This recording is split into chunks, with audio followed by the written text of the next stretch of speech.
Друзья, посмотрите, какие интересные шторки. Я привела вас в бар санатория Нарочь.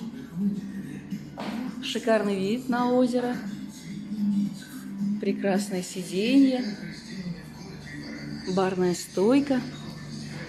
Кофе готовится на песке. Вкусное мороженое.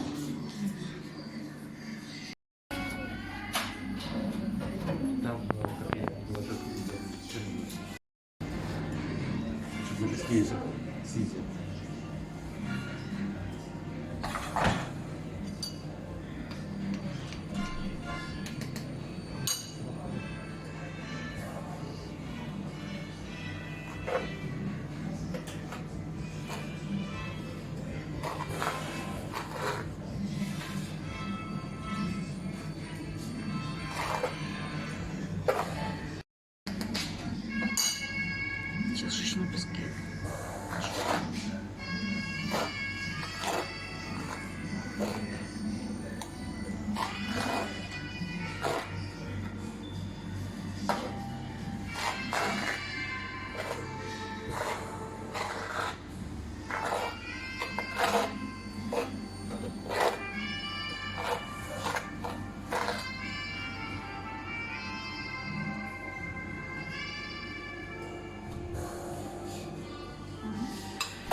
Пожалуйста.